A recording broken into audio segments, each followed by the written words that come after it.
Salam sejahtera, terima kasih karena bersama dengan saya di Nazilin Unity Channel. Ada yang menuduh Sanusi bohong. Ada yang menuduh Sanusi temberang saja. Ada juga yang menuduh betulkah Sanusi mempunyai bukti. Ini kerana Sanusi kata mereka banyak kali dah berjanji-janji demi janji tapi tak pernah tunai kata mereka berkait banyak perkara lah. Kali ini Sanusi pula dituduh mungkin menipu hanya kerana tidak mahu buat laporan SPRM. Ada netizen kata, betulkah Sanusi mempunyai bukti? Ini apabila Sanusi kata, dia akan buat laporan SPRM bila tiba masanya. Apa yang nak dilapor oleh Sanusi itu? Ini ceritanya. Menteri Besar Kedah, Datuk Seri Muhammad Sanusi Maknor bersedia menyahut cabaran Naib Presiden Parti Keadilan Rakyat PKR, Rafizi Ramli supaya membuat laporan berhubung dakwaan kononnya berlaku rasuah melibatkan ahli PKR dan DAP hingga menjejaskan rancangan pembangunan negeri. Itu sebabnya netizen kata kalau betullah Rafizi mempunyai bukti itu apa nak tunggu lagi, cepat-cepatlah buat laporan kata mereka. Ini waktunya untuk menjatuhkan mereka kata mereka. Terlebih lagi sekarang dah nak masuk pilihan raya Sungai Bakap. Jadi kenapa tidak pula guna isu itu kalau betul, kata mereka. Dan satu lagi hal, tiada nama yang disebut oleh Rafizi, siapa yang dimaksudkan pun tidak. Jadi ini lebih kurang macam surat layang sajalah.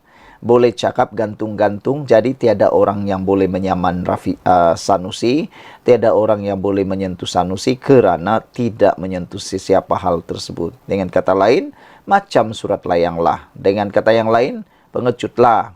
Tidak beranilah kata mereka. Walau bagaimanapun, Sanusi kata dia akan membuat laporan SPRM bila tiba waktunya. Tegas Sanusi, laporan SPRM hanya akan dilakukan apabila tiba masanya nanti. Nak tanyalah Sanusi kan, bila waktunya yang dimaksudkan itu? Yang tepat waktunya itu bila? Jangan-jangan sampai bila-bila pun tiada waktu yang tepat. Itu yang ditakutilah.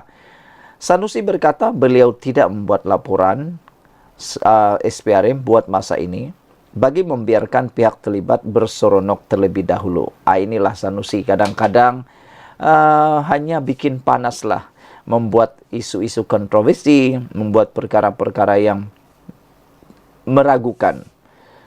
Benar atau tidak pun kita tak tahulah. Nama pun tiada, orang pun tiada, di mana pun tiada, yang hanya dia cakap begitu-gitu sajalah. Bagi galak seronok dulu, terkinja-kinja, lompat-lompat dan terjun telaga apa dahulu. Dan selepas itu saya akan buat laporan, kata Sanusi. Kalau saya buat laporan sekarang, maka mereka tidak ada kenalah, kata Sanusi lagi. Tambah beliau ingin membiarkan pihak terbabit, leka dan lalai dalam perkara itu terlebih dahulu sebelum membuat laporan berkaitan. Ada netizen kata, yang menakutkan kalau bukan orang yang kena lapor, orang lain pula yang dilapor. Takut-takut macam itulah. Sebelum ini, media melaporkan Rafizi mencabar Sanusi membuat laporan berhubung dakwaan dibuat Menteri Besar Kedah itu, kononnya berlaku rasuah hingga menjejaskan pembangunan negeri itu. Ada orang katalah, penganalisis politik kata, Sanusi dah mula menuding jari kepada orang lain. Pembangunan terjejas di negeri Kedah, tak nak tuding diri sendiri, tuding salahkan orang lain. Projek-projek mega dulu yang tak siap-siap itu, nah, apa yang dia kata itu projek swasta. Cuba membuat tanggungjawab itu kepada orang lain pula. Rafizi berkata, sekiranya benar dakwaan dibuat Sanusi itu, maka pemimpin PN itu perlu membuat laporan SPRM. Dalam perkembangan lain, Sanusi menegaskan beliau ikhlas membuat tawaran untuk menjual air terawat kepada Pulau Pinang. Tapi dah dikata pun, kata bekas Menteri UMNO dulu, dia kata, macam mana nak jual air ke Pulau Pinang kalau air Kedah sendiri pun tak cukup, masalah air di Kedah pun tak cukup, di Langkawi tak cukup, kata beliau. Tambahan pula, Pulau Pinang kata, kalau nak bantu tu, selesaikan dulu rumah sendiri, masalah rumah sendiri, baru nak bising-bising selesaikan masalah orang, kata Ketua Menteri Pulau Pinang. Sekian untuk kali ini. Jangan lupa tinggalkan komen Anda, tekan butang subscribe. Kita jumpa lagi. Bye-bye. Salam sejahtera. Ada orang kata, habislah Rosmah Mansur, bankruptlah Rosmah Mansur, muflislah Rosmah Mansur, kata mereka. Ini apabila 1MDB memfailkan permohonan injuksi Mareva menghalang Rosmah keluar lupus aset lebih Amerika Syarikat dolar 346 juta atau bersamaan dengan 1,6 bilion ringgit Malaysia. Wow, punya banyak kan. 1MDB atau One Malaysian Development Berhad dan 10 syarikat lain memfailkan permohonan injuksi Mareva terhadap Datin Seri Rosmah Mansur bagi menghalang beliau mengeluarkan atau melupuskan mana-mana asetnya yang berjumlah lebih 1,6 bilion ringgit. Permohonan itu susulan saman difailkan terhadap isteri bekas Perdana Menteri itu dan seorang lagi individu berkaitan barangan mewah bernilai lebih 346 juta AS dolar yang didakwa diperoleh daripada dana 1MDB yang diseleweng. Permohonan difailkan 1MDB dan 5 anak syarikatnya, iaitu 1MDB Energy Holdings Limited, 1MDB Energy Limited dan beberapa yang lain dari pertama hingga ke-6. 5 lagi ialah Affinity Equity International Partners Limited dan macam-macam lagi syarikat yang lain. Menerusi permohonan yang difailkan semalam itu, semua pelanatif antara lain memohon injuksi bagi menghalang Rosmah daripada melupuskan aset berjumlah 346.01 juta AS dolar sama ada dalam bentuk kredit, saham syarikat, hartanah atau lain-lain. Defendant pertama iaitu Rosmah berhak untuk mengeluarkan dan membelanjakan daripada satu akaun bank atau sumber yang lain tidak melebihi RM10,000 sebulan atau apa-apa jumlah lain yang diperintahkan oleh mahkamah yang diperlukan oleh defendant pertama bagi perbelanjaan sara hidup dan perbelanjaan guamannya, kata pelanatif. Injuksi Mareva adalah perintah sementara yang menghalang defendant daripada melupuskan aset sehingga keputusan dicapai dalam kes antara pelanatif dan defendant. Permohonan itu akan didengar pada 14 Jun ini. Sementara itu, penyataan tuntutan 1MDB difailkan pada 4 Jun lalu mendakwa Rosmah memperoleh barang kemas, beg tangan dan barangan mewah lain yang dibeli menggunakan dana syarikat berkenan berjumlah lebih AS atau bersamaan dengan 1,6 bilion ringgit daripada 48 vendor berbeza di 14 negara. Vendor terbabit ialah daripada British Virgin Island 1, Hong Kong 9, India 4, Indonesia 2, Itali 3, Lubnan 3, Mauritius 1, Panama 1, Singapura 1, Thailand 2, Emirat Arab Bersatu 7, Turki 2, United Kingdom 2 dan Amerika Syarikat 7. Manakala lokasi 3 lain lagi tidak diketahui. Pernyataan tuntutan itu difailkan selepas hampir 4 minggu writ saman terhadap Rosmah dan Sabnam Naraidaswani, juga dikenali sebagai Natasha Mirpuri, difailkan syarikat berkenan pada 9 Mei lalu di Mahkamah Tinggi di sini. 1MDB dan SRC mendakwa 8 entiti luar pesisir yang menerima dana tidak berkaitan dengan syarikat itu ialah Abar Seychelles, Affinity Equity dan lain-lain lagi, didakwa bertindak sebagai perantara serta membuat pembayaran bagi barangan mewah terbabit. Antara tempoh 2010 hingga 2014, 8 entiti di bidang kuasa luar pesisir termasuk planatif ke-7 hingga ke-11 telah membuat 320 bayaran berjumlah US dolar 348 juta kepada 48 vendor barangan mewah yang berbeza. Bayaran-bayaran ini telah dibuat untuk pembelian barangan mewah bagi defendant pertama iaitu Rosmah, dan barangan mewah ini telah diterima oleh defendant pertama dakwa Planatif.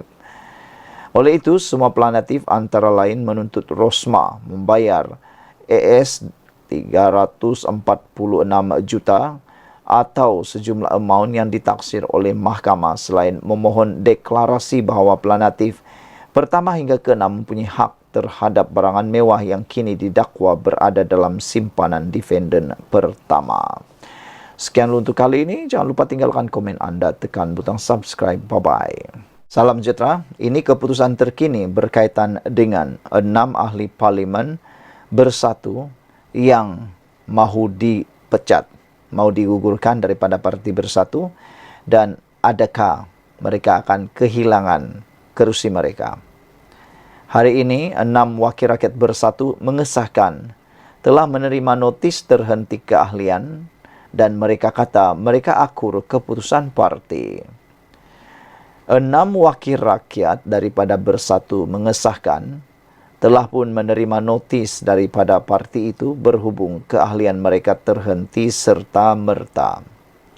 Ahli Parlimen Gua Musang, Muhammad Azizi Abu Naim, memaklumkan beliau dan rakan-rakan menerima notis berkenan pada semalam menerusi email dan WhatsApp.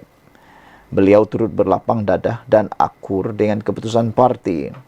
Namun surat itu adalah pemecatan keahlian semata-mata, tidak terkait dengan pengosongan kerusi. Jadi saudara-saudara sekalian, ada netizen kata, kalau ikut akta anti lompat parti, pemerhati politik kata kalau itu akta lompat parti, bolehlah kata, memang benar 6 ahli parlimen ini tidak lompat parti, tapi mereka dipecat. Kalau dipecat, maksudnya mereka kini menjadi wakil rakyat bebas dan mereka bebas memilih mana-mana parti politik untuk mereka sertai atau tetap menjadi bebas.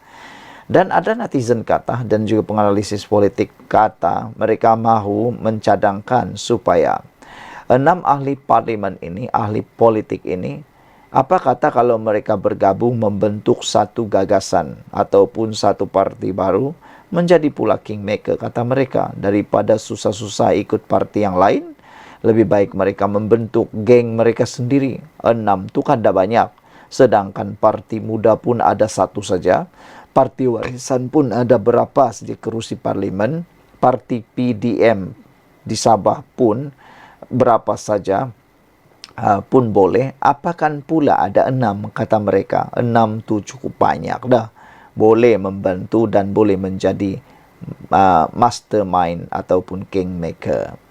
Ahli Parlimen Gua Musang, Muhammad Aziz Abu Naim, memaklumkan beliau dan rakan-rakan menerima notis berkenan pada semalam menerusi email dan WhatsApp. Beliau turut berlapang dadah dan akur dengan keputusan parti, namun surat itu adalah pemecatan semata-mata. Kami 6 masing-masing terima notis pagi semalam.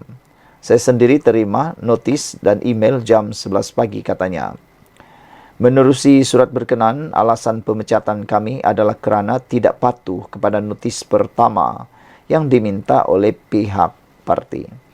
Saya juga ada merujuk notis berkenan kepada peguam dan notis itu hanya berkaitan pemecatan ahli serta tiada keperluan untuk mengosongkan kerusi, katanya ketika dihubungi. Terdahulu, Bersatu menyerahkan notis terhenti secara serta-merta kepada 6 wakil rakyat yang didakwa melakukan ketidakpatuhan mengikut pasal 10.4 Perlembagaan Parti itu. Setiausaha Agung Datu Seri Hamzah Zainuddin dilaporkan berkata, notis berkenan selaras arahan Majlis Pimpinan Tertinggi MPT Bersatu yang bermesyuarat Jumaat lalu. Mengulas lanjut, Muhammad Azizi berkata, susulan pemecatan keahlian itu, beliau dan rakan-rakan kini wakil rakyat bebas. Malah jika ada yang mengaitkan saya perlu mengosongkan kerusi, perlu diingat, walaupun saya sebelum ini dari Bersatu, saya bertanding atas logo PAS dan menerima tikah juga dari PAS. Justru saya masih berpandangan kedudukan saya sebagai ahli parlimen dan ahli Dewan Undangan Negeri ADUN masih kekal, katanya lagi. Sekian dulu untuk kali ini. Jangan lupa tinggalkan komen Anda, tekan butang subscribe. Bye-bye. Salam sejahtera. Pengakuan Tun Mahathir Mohamad berkait dengan isu kes Batu Putih paling mengejutkan kita. Mahathir baru-baru ini telah dikenakan sapina supaya menghadirkan diri untuk memberikan keterangan dalam kes Batu Putih. Hari ini, Mahathir kata, kes Batu Putih lemah, kita tiada peluru untuk menang. Kelihatannya daripada kenyataan Tun Mahathir ini seperti seakan-akan sudah menyerah kalah, berserah sepenuhnya dan tidak mahu lagi berjuang. Saudara-saudara sekalian, Tun Dr. Mahathir Mohamad menafikan membuat keputusan sendiri dalam kes membabitkan Batu Putih sehingga Malaysia kehilangan lokasi itu. Sebaliknya, ia diputuskan oleh Kabinet pada 2018. Bekas Perdana Menteri itu berkata, pihaknya hanya memberikan pandangan untuk tidak meneruskan kerana pakar dan peguam berpendapat ia adalah suatu kes yang lemah untuk Malaysia. Kata Tun Mahathir, saya tidak membuat keputusan secara bersendirian. Sebaliknya, hanya memberikan pendapat bahawa Malaysia tidak patut meneruskan kerana ia adalah kes yang lemah dan kita tidak mempunyai peluru untuk menang. Itu pendapat Tun Mahathir.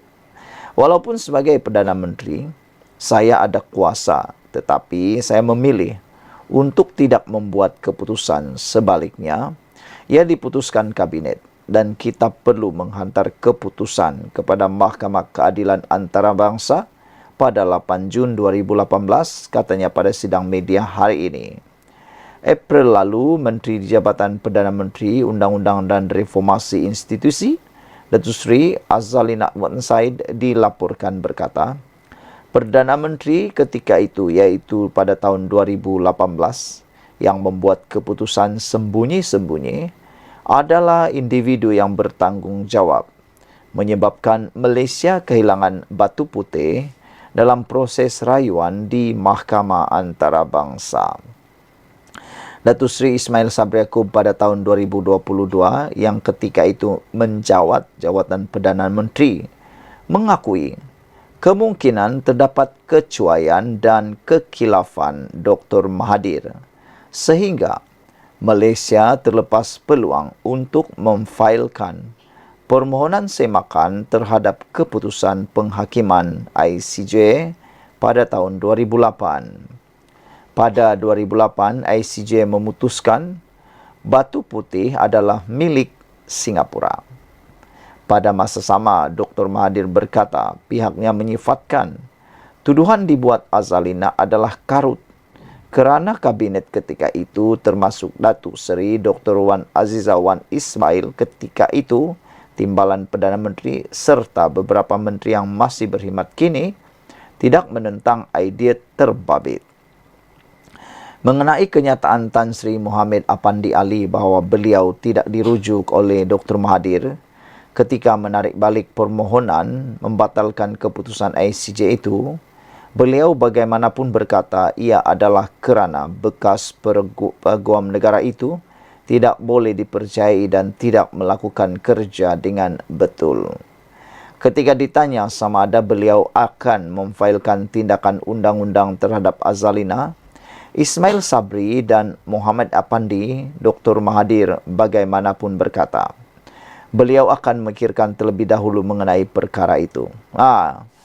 Ini yang netizen tunggu-tunggu. Kata mereka, kalau betullah Mahathir ini difitnah ataupun sebagainya, kenapa tidak ambil tindakan undang-undang terhadap Azalina Uthman Said, Ismail Sabri Yaakob dan Mohamed Apandi kerana pendedahan mereka itu. Tapi Dr. Mahathir kata dia memikirkan terlebih dahulu. Kalau betullah kan, lebih baiklah Tun Mahathir membawanya ke mahkamah. Tapi jangan silap, mana tahu apabila dibawa di mahkamah, semuanya akan lebih terlondeh, lebih terdedah dan terbongkar pula. Saya akan memikirkan bagaimana perkara itu, kata Tun Mahathir. Kalau kita saman seseorang, ia akan mengambil masa 10 tahun untuk mendapatkan keputusan. Dan ketika itu saya sudah berada di tempat lain, meninggal dunia, katanya. Dalam perkembangan sama, Dr. Mahathir berkata, ketika Malaysia dan Singapura memutuskan untuk membawa perkara berkaitan batu putih kepada ICJ, perjanjian sudah dibuat bahawa apa sahaja keputusan perlu diterima oleh kedua-dua negara. Kita perlu mematuhi janji untuk terima keputusan. Kalau mungkir janji, nama buruk terhadap pada Malaysia, katanya lagi. Sekian dulu untuk kali ini. Jangan lupa tinggalkan komen anda, tekan butang subscribe. Bye-bye. Salam sejahtera. Terima kasih kerana bersama dengan saya di Nazilin Unity Channel. Tun Mahathir kata, persekutuan bantu negeri miskin termasuk Johor. Ini memang luar biasa. Bekas Perdana Menteri Tun Dr. Mahathir Mohamad mengingatkan semua pihak bahawa penubuhan Persekutuan Malaysia pada 1963 antara lain adalah untuk membantu negeri-negeri miskin di Semenanjung. Dr. Mahathir berkata, bagaimanapun ada negeri yang sudah memiliki kekayaan, namun kini seolah-olah enggan berkongsi hasil negeri dengan persekutuan. Kita buat persekutuan supaya kita boleh bantu negeri yang miskin oleh negeri yang kaya. Pada mulanya semua miskin. Johor pun miskin. Bila kita merdeka, kerajaan persekutuan perlu bantu Johor dan semua negeri lain. Sekarang, Johor menjadi kaya. Dia tak nak bagi dia punya duit. Itu tak bolehlah, kata Mahathir. Sarawak pun bukan dia sampai tak bagi duit. Dia cuma minta sikit je, kita bagi, katanya pada sidang media di sini hari ini. Sebelum ini, media melaporkan, pemangku Sultan Johor, Tunku Ismail Sultan Ibrahim, menitahkan kerajaan melakukan reformasi pada sistem persekutuan dan Johor perlu dilayan sebagai rakan kongsi. Tunku Ismail juga mencadangkan parti politik di Johor bersatu dan dikenali sebagai Gabungan Bangsa Johor bagi menjamin kepentingan negeri seperti mana yang dilakukan Sarawak untuk berunding lebih berkesan dengan persekutuan. Dr. Mahathir berkata, Johor tidak mungkin menjadi sebuah negeri yang merdeka jika enggan menyertai persekutuan pada 1963.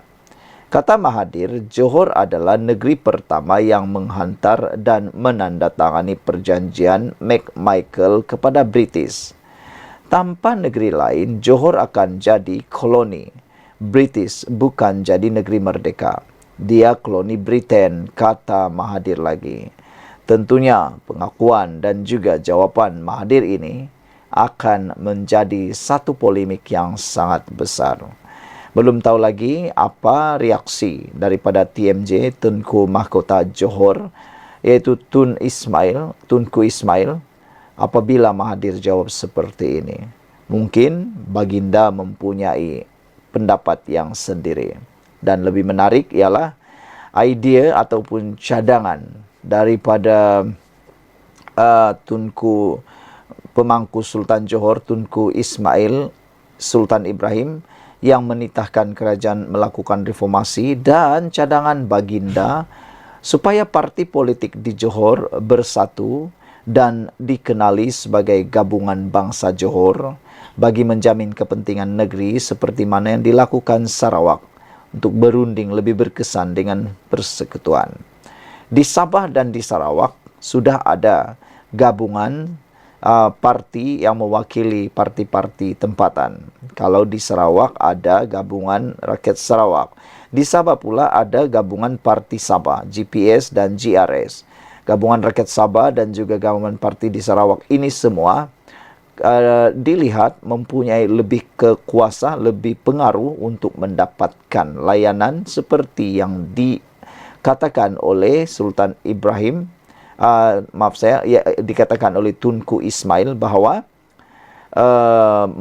kerajaan melakukan reformasi pada sistem persekutuan dan Johor perlu dilayan sebagai rakan kongsi.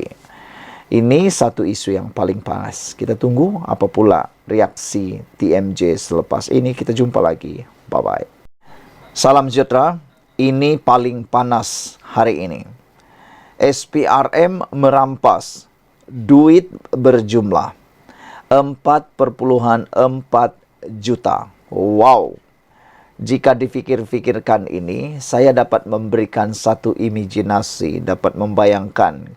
Kalaulah duit itu dalam bentuk tunai, mungkin ianya berada di mana-mana, bertimbun, bertabur di sana-sini.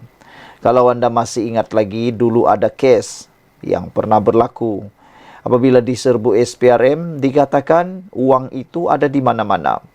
Di almari ada, di kabinet ada, di peti-peti ada, di mana-mana duit. Dan bila dihitung, lebih 100 juta. Tak tahulah nak buat macam mana kalau duit begitu banyak.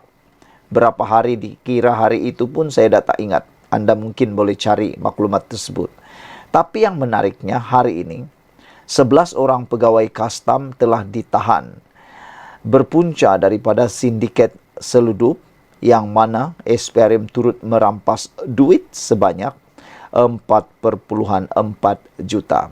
Hebatnya SPRM sekarang melakukan tangkapan dan juga penyitaan dan juga rampasan. Dulu jarang sekali kita mendengar perkara-perkara begitu. Kalau kita dengar pun seakan-akan itu seperti luar biasa magic. Tapi sekarang ini makin hari makin sudah biasa kita dengar. Bermaksud SPRM menjalankan tugas dengan begitu baik sekali. Sesuailah apabila Anwar Ibrahim mengisytiharkan perang terhadap rasuah secara habis-habisan. Bermaksud apa yang Anwar cakap memang dia buat dan menakutkan lebih ramai orang. SPRM juga menahan 6 individu dan merampas wang tunai yang dipercayai hasil daripada rasuah.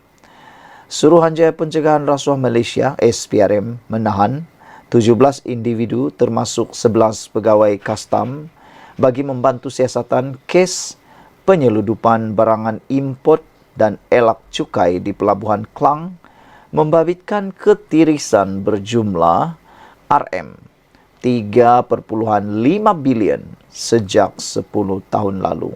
Wow. Ini kes yang dikorek sejak 10 tahun lalu, melibatkan jumlah yang bukan alang-alang, bukan calang-calang. 3,5 bilion. Itu jumlah yang sangat luar biasa besarnya, saudara-saudara sekalian. Kalaulah itu tidak tiris, pasti banyak boleh digunakan. Sumber berkata, hasil siasatan SPRM juga berjaya merampas wang tunai berjumlah 4,4 juta dipercayai diperoleh secara rasuah oleh pegawai kastam terlibat. SPRM turut menyita 4 unit motosikal Yamaha XMAX setiap satunya berharga kira-kira Rp28.000, Toyota Alphard bernilai lebih Rp200.000, sebuah kereta BMW, barangan kemas, jam tangan mewah, dan sebidang lot tanah yang semuanya dibeli dengan wang tunai. Wow! Memang gila lah punya kaya ni kan. Bayangkan jumlah-jumlah itu, 28,000, 200,000, sebuah kereta BMW, barang kemas, jam tangan mewah, tanah pula dibeli dengan tunai. Ini kalau bukan orang yang kaya raya, jutawan tahap gaban, tak mungkinlah beli-beli benda-benda tu. Menurut sumber, SPRM turut membekukan 12 akaun syarikat dan individu dengan anggaran nilai berjumlah RM2 juta. Sementara itu, Timbalan Ketua Pesuruh Jaya Operasi SPRM, Ahmad Kushairi Yahya, ketika dihubungi, mengesahkan semua individu tersebut ditahan bagi membantu siasatan. SPRM dan Kastam dalam operasi bersama awal bulan lalu menahan 19 kontena mengandungi pelbagai barangan import dengan 5 daripadanya mengandungi pelbagai jenis barangan bercukai termasuk lampu LED, lampu solar dan tin daging babi diproses. Semua kontena tersebut diisytiharkan sebagai barangan import termasuk kerusi roda, tekstil, dan jamban duduk bagi mengelakkan cukai. Pihak berkuasa juga sedang memburu seorang lelaki warga Singapura yang disyaki dalam sindiket berkenan. Sekian dulu kali ini, jangan lupa tinggalkan komen anda. Jom sokong tindakan kerajaan menghapuskan rasuah. Jumpa lagi. Selamat petang, salam sejahtera. Terima kasih kerana bersama dengan saya di Nazilin Unity Channel. Ini perkembangan terkini cerita menantu Muhyiddin Yassin. Persoalannya, sudah ditangkap atau belum, sudah serah diri atau belum, sudah diketahui tempatnya atau belum. Semuanya itu hanya diketahui kalau ada orang yang bocorkan. Ada yang merayu supaya Muhyiddin Yassin memberitahu lokasi menantunya. Ada juga yang memberitahu supaya Muhyiddin merayu kepada menantunya supaya pulang ke Malaysia untuk selesaikan kesnya. Tapi lain pula cerita. SPRM kata disahkan. SPRM belum lagi menerima panggilan menantu Muhyiddin untuk serah diri. Wah, ada netizen kata, boleh tahan juga lihatnya menantu Muhyiddin ini untuk pulang ke Malaysia. Mereka persoalkan apa sebenarnya yang menjadi ketakutan kepada menantu Muhyiddin ini sehingga sanggup tak pulang ke Malaysia. Mereka bertanya, mereka samakan dan mereka bandingkan menantu Muhyiddin dengan Raja pelarian iaitu Raja Petra Kamarudin yang tak balik-balik ke Malaysia lagi. Kata mereka, apa yang ditakuti sangat? Kalau benar tak salah, kenapa tak pulang ke Malaysia? Kalau salah, memanglah patut takut, kata mereka lagi. Jadi itu sebabnya apabila SPRM mengesahkan menantu Muhyiddin belum menelefon atau membuat panggilan atau serah diri, ramai orang yang marah. Suruhanjaya Pencegahan Rasuah Malaysia SPRM mengesahkan masih belum menerima panggilan daripada ahli perniagaan Datuk Muhammad Adlan Berhan, iaitu menantu kepada bekas Perdana Menteri Tan Sri Muhyiddin Yassin berhubung pertuduhan pecah amanah.